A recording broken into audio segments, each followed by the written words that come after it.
Hello everyone!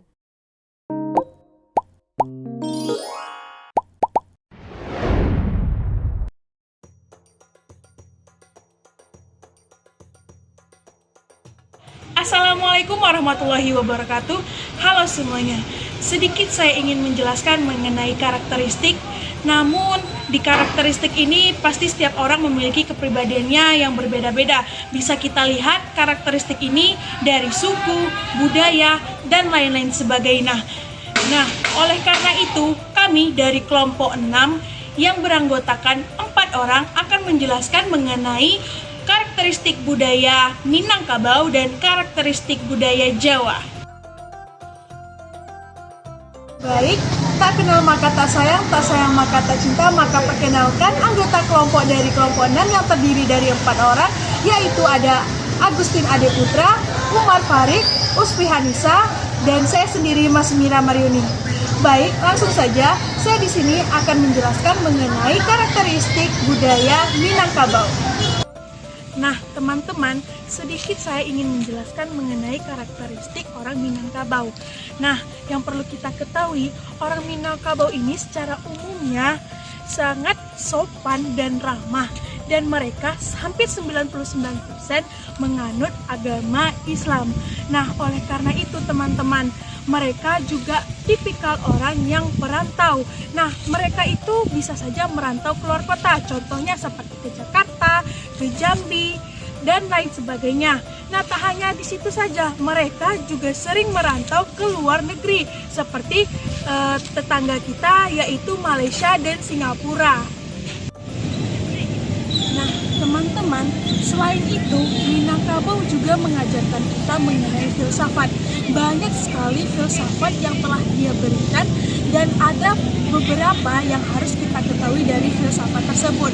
Nah, diantaranya yaitu ada 4 filsafat yang harus kita ketahui.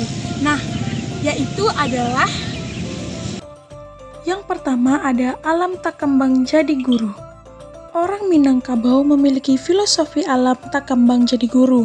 Dalam bahasa Indonesia berarti alam yang dijadikan guru atau petunjuk, di mana filosofi ini bermakna bahwa segala aspek dari alam menjadi sumber dalam menata kehidupan adat Minangkabau seperti sosial, ekonomi, politik, hukum, pendidikan, dan kehidupan beragama.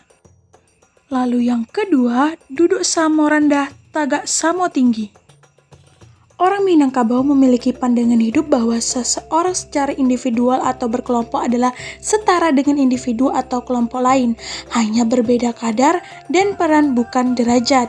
Hal tersebut sesuai dengan petuah Minangkabau, yaitu duduk sama rendah, tagak sama tinggi, yang terjemahannya duduk sama rendah dan tegak sama tinggi. Maksudnya adalah meskipun setiap individu itu berbeda dan memiliki peran masing-masing dalam masyarakat, namun sejatinya setiap manusia adalah sama sederajat.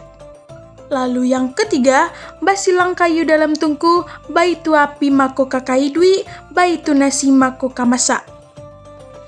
Pepatah basilang kayu dalam tungku, baitu api mako kakai dui, baitu nasi mako kamasa. Maksudnya ini adalah kayu harus saling bersilang agar api yang berada dalam tungku dapat hidup, sehingga hasil akhir yang diinginkan adalah untuk memasak nasi atau memasak masakan lainnya. Maka konflik sangat diperlukan dan dipandang sebagai hal yang positif dalam filsafat Minangkabau, karena konflik menjadi dorongan bagi individu, masyarakat, kelompok, maupun kelembagaan untuk berpikir kreatif, bersemangat, dan memotivasi timbulnya atau terasanya kecerdasan-kecerdasan yang telah dimiliki manusia secara harfiah dari lahir untuk bertahan hidup dan memiliki hidup yang lebih maju lagi. Dan yang terakhir, karatau madang di ulu babuah babungo bulun, marantau bujang daulu di rumah bagunod balun. Pepatah ini bermakna bahwa seorang anak muda laki-laki ketika telah mencapai usia matang atau usia siap untuk dilepaskan keluar rumah atau ke kota lain sendiri, maka diharuskan untuk pergi merantau atau pergi ke kota lain. Barulah ketika ia sudah pulang dari rantau, maka ia akan dianggap sebagai anak yang berguna. Pola perantauan mereka adalah meninggalkan kampung halaman dengan kemauan sendiri untuk jangka waktu lama atau tidak, dengan tujuan mencapai penghidupan, menuntut ilmu atau mencari pengalaman, biasanya dengan maksud kembali pulang, dan merantau telah menjadi lembaga sosial yang membudaya. Nah, itulah dia teman-teman mengenai penjelasan karakteristik budaya Minangkabau. Nah, selanjutnya kita akan membahas mengenai bahasa Minangkabau. Nah, teman-teman di sini udah ada dijelaskan mengenai bahasa Minangkabau, bahwasanya bahasa Minangkabau tersebut adalah bahasa dari daerah yang digunakan oleh masyarakat Minangkabau di Provinsi Sumatera Barat. Nah, yang merupakan bagian dari wilayah Indonesia itu sendiri. Nah, sebagai salah satu bahasa daerah di Indonesia tersebut, bahasa Minangkabau ini mempunyai kedudukan dan fungsi seperti halnya bahasa-bahasa daerah lainnya yang ada di Indonesia ini. Nah, teman-teman, supaya teman-teman lebih mengetahui bagaimana bahasa Minangkabau, berikut contoh-contoh yang saya berikan di samping ini. Oke teman-teman, saya sedikit akan menjelaskan mengenai arti dan kata-kata dari Minangkabau. Nah, salah satu contohnya itu seperti yang pertama ada onde-mande. Itu sama dengan artinya ya ampun ibu. Lalu yang kedua, tambah cek. Nah, itu sama dengan artinya tambah nasinya bang gitu. Lalu yang ketiga, ba akabah. Dan itu sama dengan artinya apa kabar. Dan yang terakhir, baratu nih, baratudah. Nah, itu sama dengan artinya berapa harga barangnya bang, berapa harga barangnya itu kak. Nah, itulah teman-teman tadi penjelasan mengenai karakteristik Minangkabau. Dan selanjutnya teman saya akan menjelaskan mengenai pakaian adat Minangkabau serta makanan dari Minangkabau. Tak hanya itu, kita akan membahas mengenai karakteristik budaya Jawa. Dan jangan lupa disimak terus ya. Halo, nama saya Fadil Ahmad Jami dengan NIM 2101110906. Nah, di sini saya akan membahas mengenai pakaian adat dari Sumatera Barat. Ciri khas pakaian adat Sumatera Barat adalah tampak mewah, kain tenun, dan melibatkan emas. Sementara untuk wanita seringkali menggunakan penutup kepala yang menyerupai atap magadang. Nah, Sumatera Barat memiliki budaya yang beragam, mulai dari tari, rumah adat, nyanyian daerah, hingga pakaian adat. Para penduduk menggunakan pakaian adat yang banyak ragamnya tersebut menyesuaikan dengan acara yang dihadiri. Nah, kali ini kita akan membahas satu persatu mengenai pakaian adat dari Sumatera Barat. Yang pertama ada pakaian pengantin. Sesuai dengan namanya, pakaian adat pengantin Sumatera Barat ini ditujukan untuk digunakan oleh pengantin baik pria maupun wanita. Pakaian ini biasanya berwarna merah menyala, baik untuk mempelai pria ataupun perempuan wanita. Pakaian ini dilengkapi dengan hiasan serta penutup kepala agar pengantin memiliki aura yang megah, elegan, dan mewah. Nah, yang kedua ada pakaian limpape rumanan gadang atau gundukan duang. Limpape rumanan gadang merupakan lambang kebesaran wanita. Nah, dalam bahasa Minang, limpape berarti tiang besar yang digunakan untuk menopang bangunan. Makna dari pakaian ini adalah menggambarkan pentingnya peran wanita dalam kehidupan rumah tangga. Oke, yang selanjutnya ada baju Batabuy, yang mana memiliki arti baju bertabur. Sesuai dengan artinya, baju ini ditaburi oleh benang emas yang menjadi simbol kekayaan alam dari Sumatera Barat. Baju Batabuy memiliki 4 macam corak yang familiar, yakni merah, lembayung, hitam, dan biru. Nah, yang selanjutnya ada lambak atau sarung. Ini merupakan bawahan dari baju Batabuy, sehingga menampilkan pemakainya menjunjung tinggi kesopanan, tertib, dan sedap dipandang mata. Bawahan ini merupakan kain songket atau berikat yang dihiasi dengan minsi. warna kain yang digunakan untuk lambak ini ialah warna pastel, gelap, atau cerah. Yang ketiga ada minsi. Nah, pada pakaian adat Sumatera Barat banyak ditemukan sulaman-sulaman berwarna emas pada tepi-tepi. Sulaman tersebut ada bukan tanpa maksud. Sulaman tersebut disebut minsi yang mengisyaratkan bahwa budaya Sumatera Barat sangat demokratis. Meskipun demikian, ada batasan-batasan adat Minang yang harus dibatasi dalam kehidupan sehari-hari. Yang selanjutnya ada salempang, yang mana merupakan selendang pelengkap yang diperuntukkan untuk wanita yang telah menikah atau berkeluarga. Maksud dari selempang ini adalah agar wanita Minang yang mengenakannya dapat melanjutkan keturunan berupa anak cucu. Nah, yang selanjutnya ada balapa. Bentuk dari balapa hampir sama dengan selempang. Bedanya, balapa ini digunakan oleh wanita yang siap menikah dan siap melanjutkan keturunan. Untuk selanjutnya ada tingkulua, yang mana tingkuluk merupakan penutup kepala yang digunakan oleh wanita Minang. Karena banyak macam acara adat di Sumatera Barat, maka tingkuluk memiliki beberapa jenis berdasarkan kegunaannya.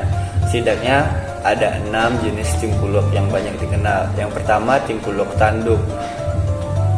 Yang kedua, ada tingkuluk balapak. Yang ketiga, ada tingkuluk balenggek. Yang keempat, ada tingkuluk sampi udang. Yang kelima, ada tingkuluk talakwang. Yang keenam, ada tingkuluk poto gadang. Nah, selanjutnya ada dukuh atau kalung. Dukuh mengisyaratkan bahwa wanita Minang selalu berada dalam lingkaran kebenaran, sebagaimana kalung yang melingkari lehernya. Tidak hanya itu, dukuh juga memberikan isyarat tentang pendirian yang kokoh dan sulit untuk goyah jika sudah berada di atas kebenaran.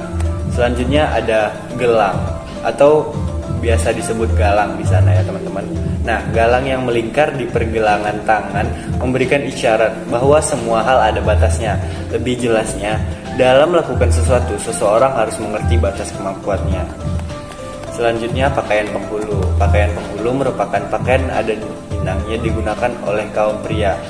Baju ini juga disebut sebagai baju pemangku adat. Baju ini tidak dapat digunakan oleh sembarang orang loh teman-teman.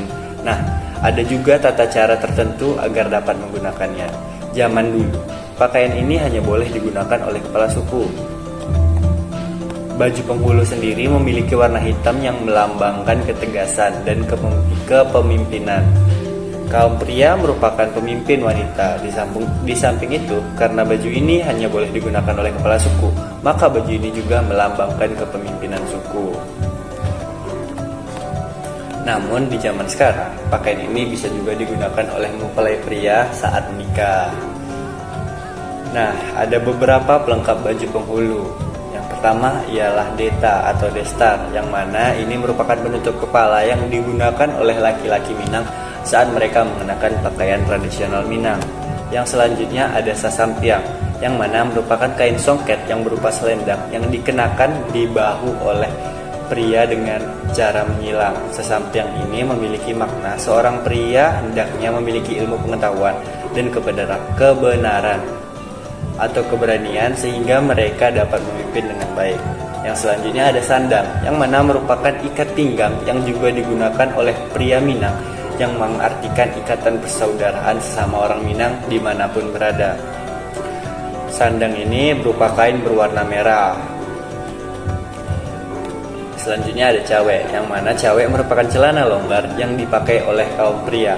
Agar dapat digunakan dengan baik, cawe selalu dipasangkan dengan sandang tadi.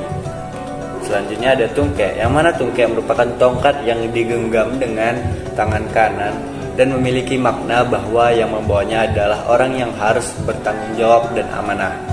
Selanjutnya keris, senjata tradisional yang digunakan dalam menggunakan baju penghulu adalah keris yang memiliki makna kesabaran, tidak mudah terbakar emosi, rasional, dan memikirkan segalanya demi kebaikan. Keris digunakan oleh pria Minang dengan cara disematkan di pinggangnya. Nah, kali ini saya akan membahas tentang makanan-makanan dari Minang. Yang pertama ada rendang. Seperti yang kita tahu, rendang ini sudah banyak dikenal oleh orang, bahkan sampai penjuru dunia sana. Untuk selanjutnya ada sate Padang, ada dendeng balado, ada lontong sayur, ada ayam pop, ada ikan asam padeh, ada itiak lado mudo atau itik cabe. Yang selanjutnya ada lamang, ada salalawa, dan ada bikata lago. Nah, mungkin teman-teman rada asing dengan bikata lago. Bikata lago ini memiliki rasa yang gurih dan manis berkat perpaduan antara tepung beras, kelapa parut, serta gula merah dan gula putih. 3, 2, 1. Di sini saya akan menjelaskan mengenai karakteristik suku Jawa. Biasanya masyarakat Jawa dikenal sebagai masyarakat yang pemalu, sungkan, dan ramah. Sifat pemalu di sini bukan hal yang membatasi orang Jawa untuk berinteraksi sosial. Hal tersebut malah mengontrol orang Jawa agar ramah kepada orang lain, tapi tidak berlebihan. Ketika orang Jawa bertemu orang baru, biasanya mereka akan tersenyum dan menganggukkan kepala. Jika sudah saling kenal, keramahan tersebut akan semakin terasa dan berbagai obrolan bisa terjalin. Selanjutnya, sopan dan santun. Suku Jawa dikenal sebagai masyarakat yang punya kebiasaan menjaga kesopanan dan kesantunan. Hal ini berlaku bagi semua kalangan umur. Dalam hal bahasa Jawa memiliki tingkat kesopanan yang berbeda-beda dalam penggunaannya. Agak menundukkan kepala atau badan saat bertemu orang lain, terutama yang lebih tua, adalah salah satu bentuk yang paling sederhana. Selanjutnya, masyarakat Jawa juga dikenal sebagai masyarakat yang pekerja keras. Orang Jawa dikenal sangat santai dan lembut. Namun, dalam hal pekerjaan, orang Jawa tak mengenal sifat malas. Orang Jawa dikenal sebagai pekerja keras dan kreatif. Perlu diingat lebih jauh, bekerja keras bukanlah bekerja yang berlebihan. Orang Jawa akan melakukan suatu pekerjaan dengan sungguh-sungguh dan meninggalkan rasa malasnya. Nah, itu merupakan berbagai karakteristik dari suku Jawa. Ada berbagai macam karakteristik, namun di sini saya hanya mengambil 3 contoh saja. Selanjutnya, di sini saya akan menjelaskan mengenai makanan dari khas suku Jawa. Yang pertama ada gudeg. Gudeg adalah salah satu makanan yang awet karena dimasak dengan pemanasan berulang dan berasal dari Yogyakarta. Gudeg bercita rasa manis dengan warna coklat gelap, terbuat dari nangka muda. Saat disajikan dilengkapi dengan areh, sambal goreng krecek, dan lauk pauk seperti tempe, tahu, telur, atau daging ayam. Makanan ikonik ini mempunyai 3 jenis gudeg, yaitu gudeg basah, gudeg magar, dan gudeg kering. Yang kedua ada getuk. Getuk merupakan makanan khas Jawa dan sangat melegendaris yang terbuat dari singkong rebus, singkong ditumbuk, ditambah gula, lalu dibentuk persegi atau sesuai kebutuhan, dan disajikan dengan taburan kelapa parut. Oke, itu merupakan 2 makanan dari suku Jawa dari berbagai macam banyaknya makanan lainnya. Selanjutnya, di sini saya akan menjelaskan mengenai pakaian dari khas Jawa. Yang pertama ada Jawa Jangkep. Ini merupakan pakaian yang biasanya digunakan dalam adat pernikahan Jawa Tengah, terdiri dari baju beskap bermotif bunga atau polos di bagian tengahnya. Untuk bawahannya biasanya menggunakan kain jarik panjang yang dililit dari pinggang hingga mata kaki. Yang kedua ada surjan. Adalah bentuk pakaian adat Jawa yang identik dengan motif lurik. Ini merupakan busana adat Jawa atau disebut busana kejawen penuh dengan sinandi, yang bermakna garis-garis melambangkan kesederhanaan. Yang ketiga ada blakon, adalah hiasan kepala tradisional yang dibuat dari kain batik yang dikenakan oleh pria Jawa. Nah, itu merupakan karakteristik makanan dan pakaian dari suku Jawa. Nah, selanjutnya akan dijelaskan oleh teman saya. Nah, di sini aku akan menjelaskan tentang komunikasi lintas budaya mengenai perbedaan dari segi karakter dan juga dari segi bahasa antara suku Jawa dan juga suku Minang. Nah, seperti yang udah dijelasin sama teman-teman aku tadi, kita tahu bahwa Indonesia itu adalah sebuah negara kepulauan yang memiliki beribu-ribu pulau, beribu-ribu suku, beribu-ribu bahasa, dan juga beribu-ribu keagamaan atau kepercayaan. Nah, intinya itu kita itu adalah negara Majemuk. Nah, dalam kesempatan kali ini fokus kami itu yaitu mengenai suku Jawa dan juga suku Minang, di mana kami akan membahas tentang perbedaan dan juga karakteristik serta ciri-ciri masing-masing dari tiap-tiap suku ini. Nah, kalau di Serang, Cilegon dan juga Banten itu memiliki kekhasan dalam menuturkan bahasa mereka, yaitu menggunakan kata e. Nah, misalnya itu kata kula, kula yang artinya itu saya. Nah, tiba di Serang, Cilegon dan juga Banten itu dibaca menjadi kule yang artinya juga saya. Lalu ada kata pira yang artinya berapa. Nah, namun di masyarakat Cilegon, Banten dan Serang membacanya menjadi pire. Seperti yang kita tahu, walaupun orang Minang itu adalah orang yang identik dengan orang yang suka merantau keluar negeri atau keluar kampung mereka, tetapi jangan salah juga dengan orang Jawa. Karena orang Jawa juga seseorang yang memiliki ketekunan, kegigihan, dan juga keuletan dalam bekerja. Buktinya saja kita tahu bahwa warung pecel lele itu ada di mana-mana saja, bahkan hampir ke luar negeri. Nah, kali ini saya akan membahas apa saja perbedaan mengenai dialek bahasa yang ada di Pulau Jawa, karena suku Jawa tidak hanya satu, karena Pulau Jawa itu terdiri dari ada beberapa provinsi berbeda seperti Jawa Timur, Jawa Tengah, dan Jawa Barat, Yogyakarta, dan juga Surabaya yang tentunya memiliki perbedaan bahasa dari segi dialek, perkataan, dan juga volume ketika mereka berkomunikasi. Nah, kalau kita jalan-jalan ke Banyumas dan juga Tegal, itu akan terkenal dengan yang namanya dialek ngapak atau bahasa ngapak. Nah, karena bahasa daripada Pulau Jawa itu sangat banyak dan juga berbeda, lalu bahasa apa sih yang biasanya digunakan standar nasional di Indonesia, bahasa Jawa yang seperti apa? Nah, biasanya bahasa Jawa yang sudah atau yang sudah standar dan juga nasional yang biasa digunakan di Indonesia itu adalah bahasa Jawa dari daerah Yogyakarta dan juga Surakarta. Nah, itu sudah umum diketahui oleh banyak orang. Apa sih contohnya kalau misalnya kita menggunakan bahasa ngapak? Nah, yang sering kita dengar itu yang pertama itu kata inyong. Inyong itu dalam bahasa Jawa di Tegal dan juga Banyumas itu artinya saya. Dan juga satu lagi kepriwe. Nah, kalau kepriwe ini itu artinya bagaimana. Nah, kalau yang sering kita dengar tuh dialognya gini, inyong atau kepriwe. Nah, seperti itu dialog daripada orang-orang Banyumas dan juga orang-orang Tegal. Yang kedua, kita akan membahas tentang karakteristik atau kebiasaan dan juga ciri khas daripada orang atau suku Jawa. Nah, yang pertama itu, orang Jawa itu terkenal dengan sifat pemalu, sungkan, tapi mereka tidak segan untuk menyapa. Juga mereka juga terkenal dengan ramah dan juga murah senyum. Nah, lalu juga orang Jawa itu adalah orang yang tidak neko-neko dan juga selalu menghindari konflik atau permasalahan yang ada di lingkungannya. Nah, dan juga orang Jawa ini dikenal sebagai orang yang pekerja keras, tekun, dan juga ulet. Nah, kalau dari ciri fisiknya yang pasti kita tahu orang Jawa itu kulitnya terkhusus itu sawo matang. Nah, walaupun tidak semua dari suku Jawa memiliki ciri-ciri dan karakteristik seperti yang saya sebutkan, tetapi ini adalah berdasarkan survei dan juga kebanyakan daripada orang-orang Jawa memiliki sifat-sifat seperti yang saya sebutkan tadi. Nah, kalau kita misalnya jumpa dengan teman-teman kita yang orang Jawa, mereka pasti akan menunjukkan sopan santun mereka seperti mana yang sudah diajarkan oleh orang tua mereka, dan juga sesuai dengan adat dan juga istiadat yang mereka percaya. Nah, dan juga orang Jawa ini terkenal dengan orang yang murah senyum. Selesai.